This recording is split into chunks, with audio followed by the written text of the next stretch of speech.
Salamat sa lahat po ng awitin ngayong hapon. Tayo naman po ay magbubuklat sa ating pag-aaralan na talata sa lugar ng Luke, chapter 22, verse number 39. Luke 22, verse number 39.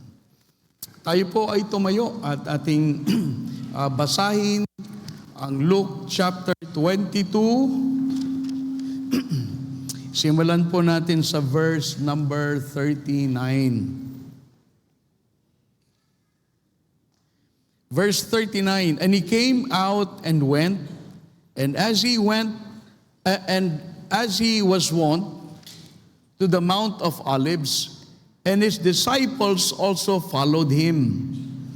And when he was at the place, he said unto them, Pray that you enter not into temptation. And he was withdrawn from them about a stone's cast, and kneeled down and prayed, saying, Father, be willing, remove this cup from me. Nevertheless, not my will, but thine be done. And there appeared an angel unto him from heaven, strengthening him. And being in an agony, he prayed more earnestly, and his sweat was as it were great drops of blood falling down to the ground. And when he rose up from prayer and was come to his disciples, he found them sleeping for sorrow, and said unto them, Why sleep ye?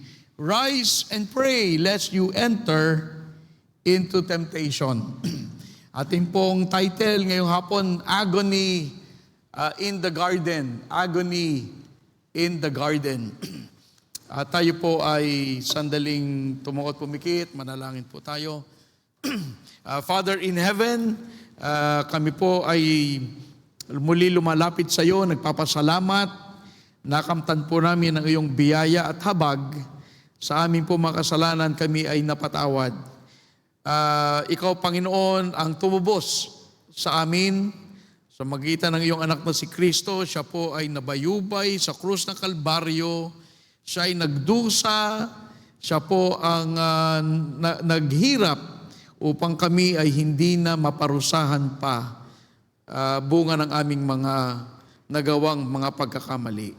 We pray, Lord, this afternoon, as we remember your death, burial, and resurrection, ipaalala mo sa amin, Panginoon, ang halaga na iyong ibinayad upang kami ay maligtas.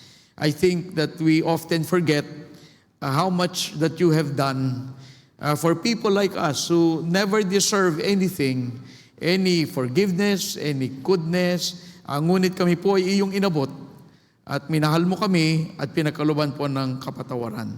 Pagpalay mo po ang iyong salita at ang bawat isa sa mga bisita na wala pa kay Kristo, na sila rin po ay maligtas. At ito po ang aming dalangin sa pangalan ni Jesus. Amen. Salamat po, you may be seated. Agony in the Garden. East of Jerusalem, when you Mount Zion, yung city of Jerusalem, ito po ay it sits on top of a hill. There is a small hill where the city of David rests upon. Now, meron dong highway, and then meron sa tapat ng, they call it Mount Zion, yung Jerusalem, may katapat na konting parang bundok. And that mountain is called the Mount of Olives. In 93, napuntahan ko ang lugar na yan, and truly, I read, there are like 8 olive trees still there. Doon kasi sa Mount of Olives, maraming, may mga puno, primarily ang tanim doon ay olive trees. And it is on the west side. In other words, ito yung Mount Zion kasi yung Jerusalem is on top of a hill. May highway, and then this is another hill, which is ito elevated, ito looking down on Mount Zion. Dito yung Mount of Olives. Now, some believe that this garden, this Mount of Olives, goes back to the time of Christ. And tradition says, this is the Gethsemane. Yung garden at Gethsemane, this is where Christ prayed before His crucifixion. Now, Christ often would come to this place to pray, kneel and pray. Para napunta siya dyan. And during the time before He was crucified, He had been on Mount Zion, doon sa kabilang side, sa Jerusalem, on Mount Zion, and they were in the upper room, and they had the Lord's Supper, and while there he would be discussing with His disciples the crucifixion that is to come, that the following day. So sinasabi niya, I will be crucified, and then 3 days I will rise again. So He was talking to His disciples. So hindi naman parang ito'y iba sa kanila, although they could not believe what they were hearing, but Christ was talking to them about His coming crucifixion. And then, while on that side of the hill, they would cross the Kidron Valley and go to the other hill to pray. And then, maalala natin, kasama niya ang mga alagad, and He had the 3 disciples go with Him to pray with Him there at Gethsemane. Christ prayed 3 times. And in that time of prayer, He speaks of a cup. Sabi niya, I will drink this cup. There was no physical cup. So I like to explain that in this message that He was talking about something na figurative.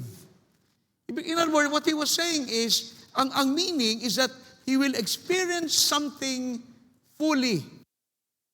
Like when you drink from a cup, parang talagang, makakamtan mo lahat yun, yung kung ano man nasa cup. And so He was saying sa kanyang panalangin, if thou, verse 42 if thou be willing, remove this cup from me. Remove this cup. Wala naman siyang cup talaga. But He was talking about something which is the cup of agony. He was talking about the agony of death. Na kanyang iinumin, in other words, kanyang makakamtan, and He will drink it alone. At the beginning, people would follow Him. You remember in John 6, nagpakain siya, ilan ba 5,000 o 4,000? And then ano sabi sa John 6:66? Sabi ng mga tao, sabi niya, sino ang susunod sa akin? Look at John 6 in verse 66. Ang sabi niya from that time, many of His disciples went back and walked no more with Him. Because, when He was feeding them, they were all happy. But when He talked about mga spiritual, deep things of God, they say, forget it, we have things to do. Parang parang ngayon, ganun din. Ganun din ang mga tao ngayon. So, you can imagine, during the time when He started this ministry, everybody was following Him because they wanted the free food and the free thing and all the free things that Christ can give to you. But after a while, the multitudes would leave Him, and He would have the disciples, and then later on, one would leave Him, si Judas, He would leave Him, and he had the 11. And out of the 11, He chose 3 friends, Peter, James, and John, to pray with Him, and they all 3 failed Him. And that is why during this time, wala nang natira sa Kanya. So He was just talking to the Father. It was Him and the Father, but He knew that the Father must turn His back on Him because gaganap siya ng kasalanan para sa atin. So the time will come that He has to do this by Himself. Lahat, iniwan na siya, mga tao, kahit na sariling ama, talagang iiwan siya. But the Father had to do that for a reason. And Christ would drink that cup alone. Let's talk about the cup. What is in the cup? Number 1, the contents of the cup. Now, what was the contents of this cup? The cup was so vile and filthy na kahit ang ating Panginoon, kahit siya'y Diyos, nagkatawang tao, he shrank from drinking this cup. But teka muna, parang gano'n, no? But teka muna, I mean, iinumin ko ba to? Parang may konting eksena na ganyan eh. Now, what was in the cup? Was it the physical death by crucifixion? Alam niyo, during the time, hindi lahat ng bilanggo, kriminal, pinapatay by crucifixion. Because crucifixion is probably the hardest and most shameful way to die. Imagine, ipapako ka doon. Tapos, ang Panginoon, of course, they strip him of all his clothes. Tapos, tapos before the day is over, ay patay ka na kasi hindi ka nga makahinga. Kasi it was so hard. So was it the cup that Christ was talking about? No, it was not. There were martyrs who died like that. May mga criminals ka namatay ng gano'n eh. Kinaya naman nila, namatay sila. Pero I mean, naranasan nila, maraming martyrs namatay. Malupit ang paraan. But you know, that was not the cup. Mahirap yung, but I don't think it was that. Was it the attack of Satan? Kasi kahit si Satan, talagang kaaway siya eh. And when Christ was on the cross, talagang si Satan, talagang number one, talagang siya nag-orchestrate. Sabi niya sa mga Pharisees, sige, sigaw pa, crucify him, sige, sigaw, sigaw. So everything was, Satan was, I'm sure, part of the crowd. Satan was one of those yelling, crucify him, crucify. But you know, kahit si Satan, na-conquer ng Panginoon eh. The demoniac, di ba, napalayas niya. That was not the cup. Yung ano bang gagawin ni Satan na, matatalo ba niya ang anak ng Diyos? Of course not. Imposible yun kasi ang kalaban mo yung Diyos. That was not the cup that he was about to drink. Hindi pa yun eh, hindi pa mahirap yun eh. Was it Judas? Masakit yun. Somebody would betray you. Now, hindi rin yun eh. Was it the disciples? Because after all, 3 taon, pinakain mo, tinuruan mo, inaruga mo, and then iiwan ka ng ganun lang. Masakit yun, di ba? But that was not the agony that he was about to take. I believe what was in the cup was sin. Ang nasa cup, ang sinasabi niya, Lord, if thou be willing, remove this cup from me. And then he said, nevertheless, not my will, but thine be done. I mean, kahit ang Panginoon, talagang itong kasalanan, hindi niya talaga hindi niya matake. And let me explain to you why. Number one, because of the pollution of sin. Ang kasalanan, tayo kasi, we understand what sin is. But the Son of God, who never sinned, hindi niya naiintindihan. Pero yan ay pinakamalayo sa Kanya. Sa atin, malapit pa tayo eh. Actually, lumalapit pa nga tayo minsan eh. Ang anak ng Diyos, let me give a verse. Hebrews 4:15, He was tempted in all points yet without sin. Now, you're talking about the Son of God who never sinned. And one day, magiging siyang sinner. Ito yung cup na hindi niya parang matake. So, kasi una, the Son of God is without sin. He was tempted yet without sin. But sin had to be placed on Him to save us. Walang magagawa eh.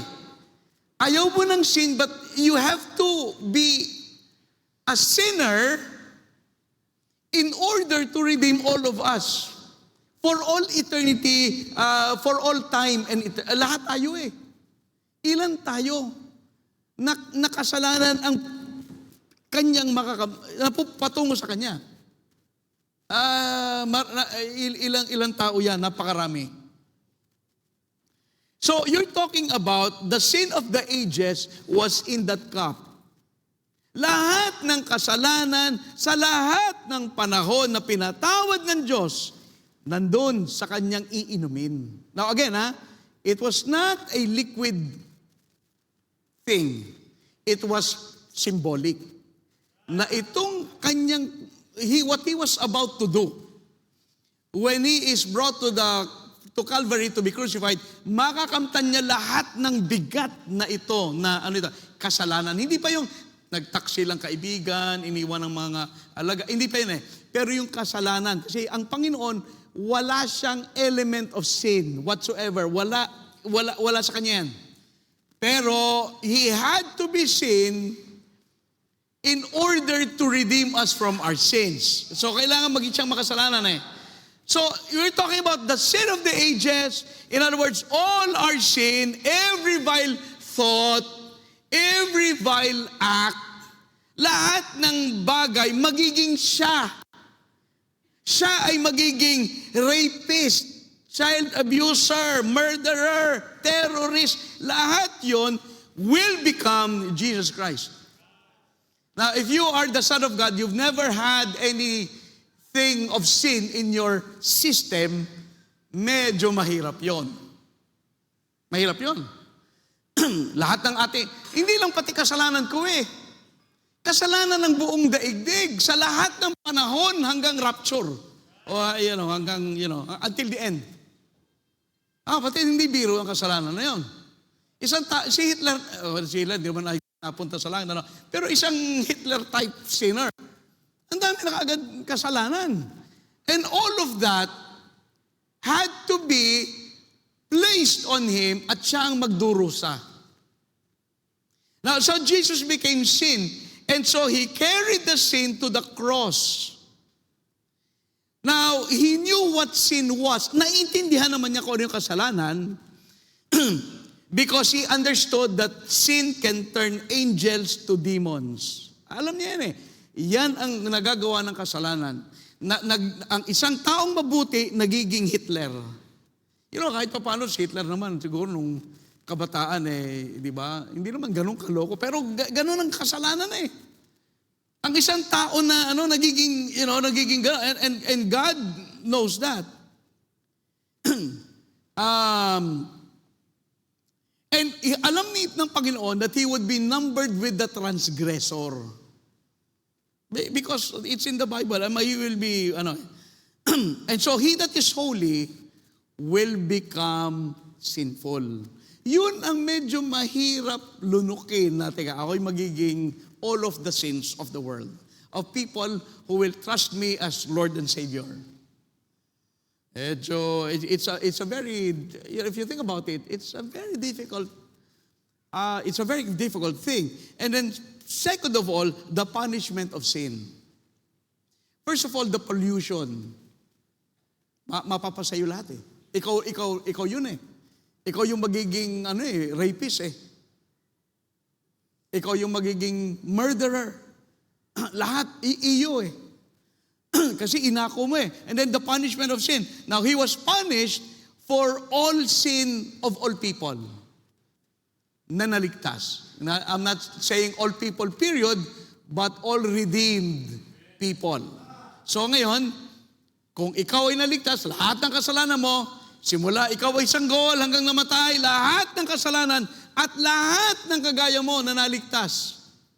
All of our sins will be put together and one man will bear it all to Calvary. Aba, medyo mapatayan. That's why, sabi ko, dapat mapahalaga natin to Lord's Supper kasi if you think about it, abay, ang pinaghirap sa atin ng Diyos. Imagine kung hindi niya yan ginawa. So, He will bear all of the sin as if He did all of the sin. Mahirap yan ano kahit ibigay sa'yo lahat ng kasalanan ng di ba? Parang mahirap yun Romans 8:32. He that spared not His own Son, but delivered Him up for us all. God delivered up His Son para sa atin. Ibinigay ang kanyang anak para sa atin. Imagine, Isaiah 53 verse 10. Yet it pleased the Lord to bruise Him. He had put Him to grief.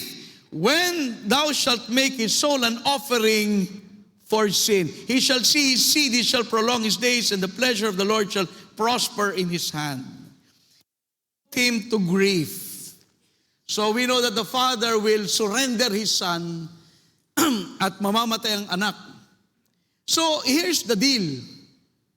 The father treated Christ as if tinitreat niya tayong makasalanan.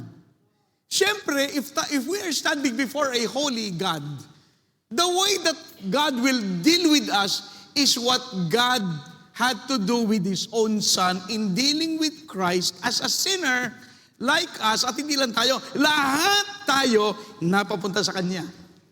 I mean, matindi yun. Mahirap yun, napunta sa Kanya eh. In Matthew 27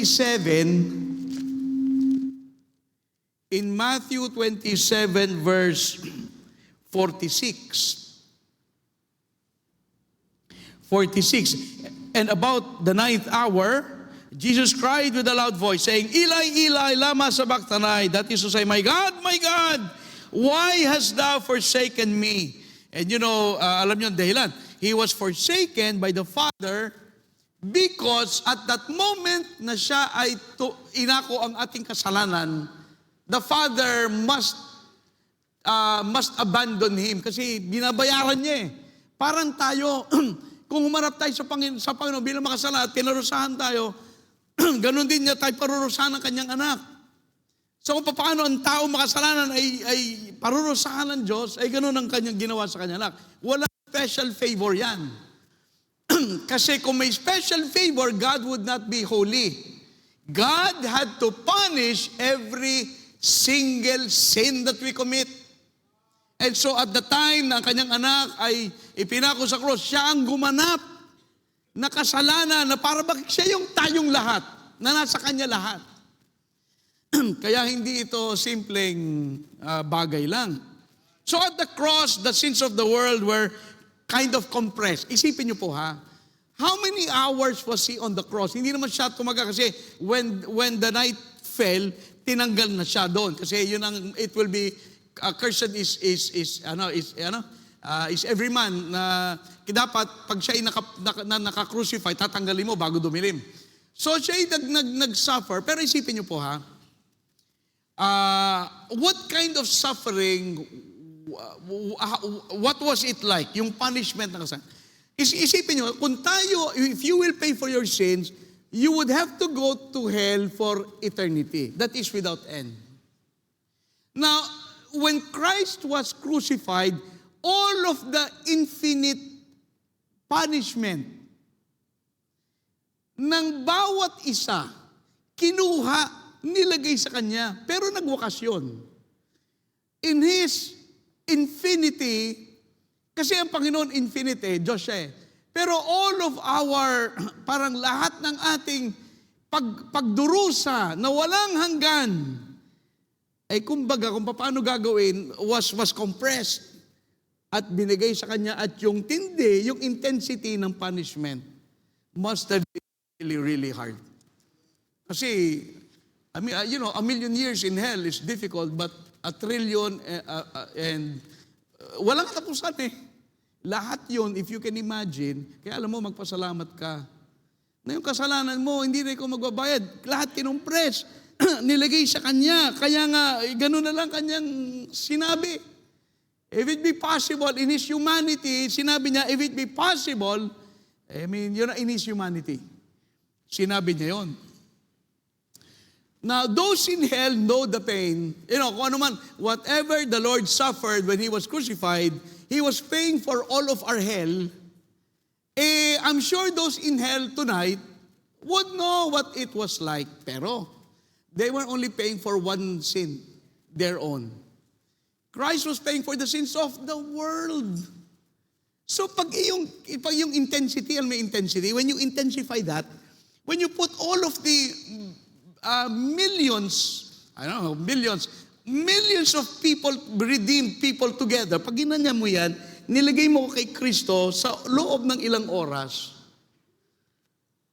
ay parang kumbaga kumbaga sa gamot, it was a potent, parang parang tablet na talagang nandun lahat, napakatindi. And that is what happened. Jesus paid for all the people, for all time, na maliligtas. And so the reason nahirapan siya because of the contents of the cup. It was our sins. It was all of our sins for all time, from the beginning of Adam and Eve hanggang sa katapusan. So, I hope na ma-appreciate natin yung kanyang ginawa. Kasi talagang matindi. Number 2, the consumption of the cup. The consumption. Now, Jesus had to drink all of it. Talagang inumin niya lahat. Wala siyang ititira dyan. Inumin niya lahat. Now, in His humanity and holiness, He said, Father, if it be, sabi niya, kumbaga, if it be possible, let this cup pass from me. So that was His humanity. Now, the Father was silent. What does that mean? Ibig sabihin, the Father is saying, no way. You have to go through it. There's no other way. You have to bear it yourself. Okay? Because the Father never said anything. So, nagpipray siya eh. Di ba? He was praying. Sabi niya, Father, if it be possible, let this cup pass from me. And nagpipray siya eh. But in His love and mercy, He said, nevertheless, not my will but thine. Diba? Kasi gawat mahal niya tayo, in His humanity and holiness, ayaw niya kasi banal siya eh. Para sa isang banal, maging makasalanan na gano'n, ang lahat ng daigdig ay Panginoon. Parang mahirap yan. If it be possible, nevertheless, not my will, but thine be done. Yan ang sabi niya. Because sa kanyang pag-ibig, sinabi pa rin niya, ganun pa man, hindi ako, Ama, kundi ikaw ang, kalooban mo. And so, He paid the price. It was a heavy price. So, kung tayo papunta sa langit, mga kapatid, ang bayad ay napakalaki. Hindi ito parang, sige, kasya pang isa, sige, pasok ka na sa langit. May lugar pa naman dyan, marami namang kwarto dyan. Hindi ganun eh. Somebody had to pay for it. And so He paid the price. And we will never know the agony on the cross. We will never know that. Kung gaano kahirap ba ang kanyang naramdaman, I don't know. But you know this, He did not have to die. But He chose to die. But because the wages of sin is death. The payment for sin is death. Because you sinned, you will die. But Christ never sinned. Ba't siya namatay? Because He chose to die. Hindi siya mamamatay talaga. Yung nagpakamatay, hindi niya piniling mamatay. Talagang mamamatay siya. Kaya lang naging maagap ang kamatayan niya. So, ang tao, we don't choose to die. We will die automatically. But Christ had to choose it because kung hindi niya piniling mamatay, hindi mo siya talaga mamamatay. Kasi hindi man siya nagkasala eh. But it was part of the plan, divine plan of God, that He will be the Redeemer of our sins. So namatay siya. But again, He chose to die. And that's why He said, no man take my life from me. Walang kumuha ng buhay ko. Binigay ko talaga ang buhay ko. Wala, hindi nyo pwedeng, makasalanan ka, you have to die. He never sinned. But if you compare Satan, anong ginawa ni Satan? In Isaiah 14, sabi niya, Father, not your will, but my will. O anong nangyari? Naging devil. Anong ginawa ni Adan? Sabi ng Panginoon, wag mo kakainin. Sabi ni Adan, Lord, not your will, but my will.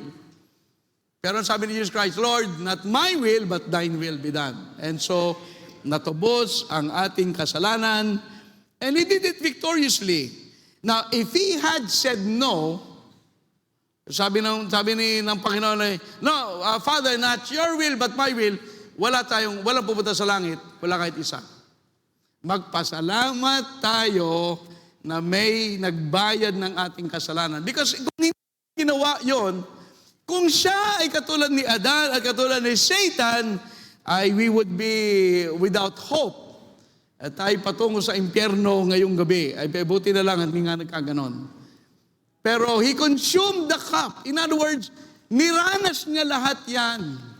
Mahirap, it was hard, difficult, but, sige, Now, the cross is God's way to punish sin and forgive the sinner. Imagine, napatawad, naparusahan ng kasalanan, napatawad na nagkasala, only at the cross. Because, God will never overlook sin. Talagang kasalanan, kailangan parusahan ng kasalanan. Kaya walang kasalanan, kahit maliit lang, na wala lang parang, Lord, wag mo nang ibilang ito ha, wag mo nang, konti lang yan. Lahat ng kasalanan, babayaran. May kabayaran ng lahat ng kasalanan. And again, if God will overlook sin, He would not be a holy God. In other words, if the police would put to jail only half the criminals, they would not be good cops. Ang Diyos, para maging banal at maging mabuti, kailangan lahat ng kasalanan, parusahan niya. Hindi pwede kalahati lang. Di ba? So, parusahan niya lahat. And at yun ang kanyang ginawa. The consumption of the cup. And so, He drank all the including the dregs. Yung bang, di ba pag uminom ka, may natitira, ininom niya lahat eh. Wala siyang tinira. Nabasa niyo yung word na dreg, D-R-E-G.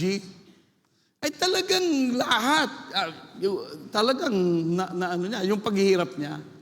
Wala doon kasalanan na ginawa natin na hindi niya pinaghirapan when He was crucified on the cross. Lahat yun. And finally, the communion cup. The communion cup. Now, we drink the communion cup because we meet Christ here. Inaalala natin ang kanyang ginawa. And God forbid that we fail to be moved by Gethsemane. Dapat tayo, when you think about what He did, how He died, how you were forgiven, alam mo, dapat tayong makilos eh. Dapat tayong makilos. Ang sabihin natin, talaga Panginoon, salamat talaga kasi kung hindi ako nakasama sa mga tao na saan ang buhay ko? Paano ko mababago? Anong mangyayari sa akin? Di ba? And so, now go to Matthew 26. Basahin natin ito ilang, tingnan nyo ito ha. Verse 37. Matthew 26:37. And He took with Him Peter and the two sons of Zebedee and began to be sorrowful and heavy. Now, he was praying and he was heavy and alam niya mangyayari, he will become the sins of the world. 38, then saith He unto them, my soul is exceeding sorrow even unto death.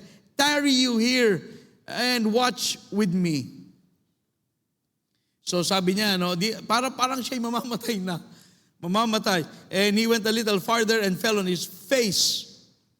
Sometimes Christ would pray standing. Sometimes He would pray sitting. But this time when He prayed, He was on His face. It is ibang pagkakataon ito. Mga kapatid, itong crucifixion niya, ibang panahon na to. I mean, mga mahalaga. And so He fell on His face and prayed.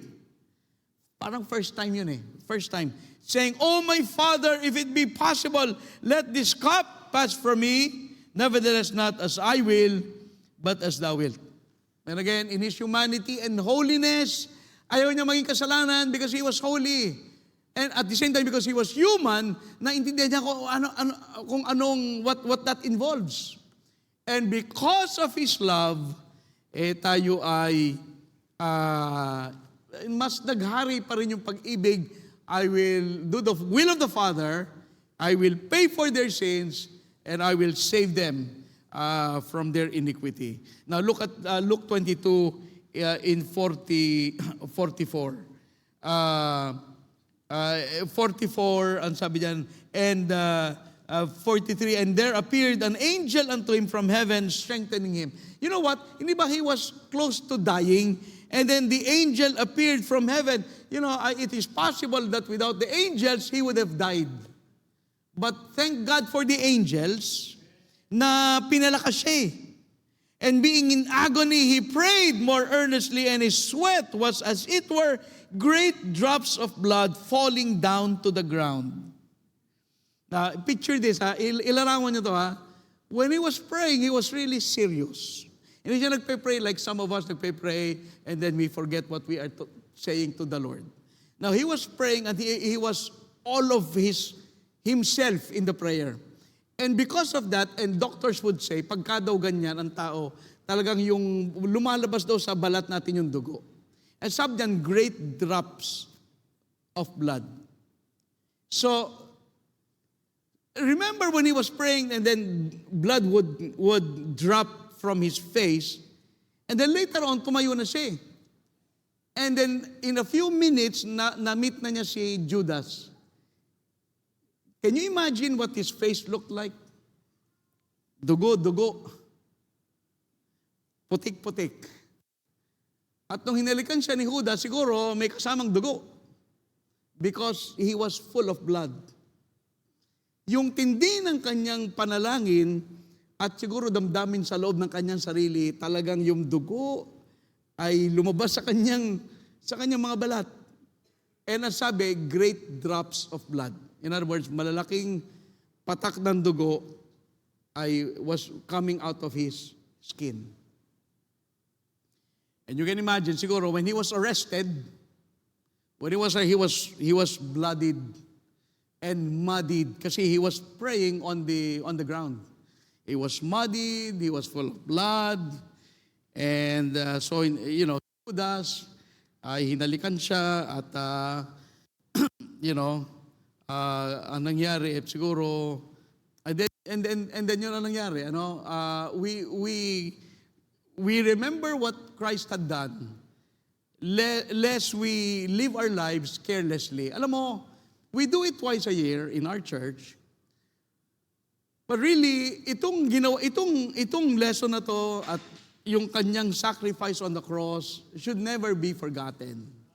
It should always move us pag inaisip natin kung gaano kalaki ang sakripisyo na kanyang ginawa upang ako ay maligtas at hindi na maparusahan sa lahat ng aking ginawa. At akong gumawa, hindi ang Panginoon. Akong gumawa ng kasalanan, dapat akong parusahan. Pero imagine ang pinaghirap ng Diyos anak, talagang napakalaki ng kanyang pinaghirap upang tayo ay maligtas. And tonight, in our communion, in our Lord's Supper, we remember, we try to remember all of these things that happened. At syempre, ito yung maliit lang na larawan sa pangyayari at marami pang nangyari.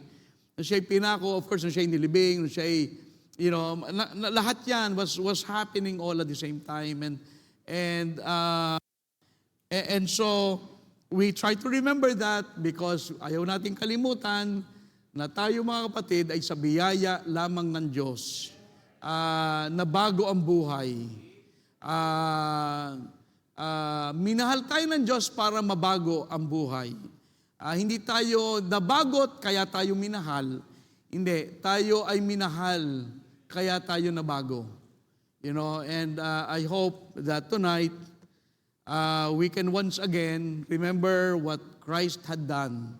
The sacrifice and the pain. And kung isipin mo, para maligtas ang iyong kasalanan, kahit sabihin mo, konti lang, kahit na konti, kahit na marami, merong nagbayad at hindi ikaw yon.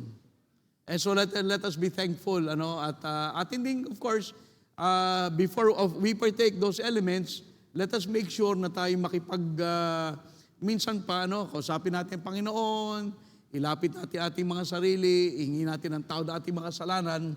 Wala naman, di nagkasala. Pero hingi natin sa Panginoon ang ating mga, hilingin natin ang kanyang kapatawaran, tulungan tayo mabuhay ng matapat bilang kanyang mga anak. Okay, tayo po'y tumayo. Let's all stand. Tayo po ay manalangin. Let's all stand. Tayo po'y manalangin. Let us pray. Father in heaven, we thank you.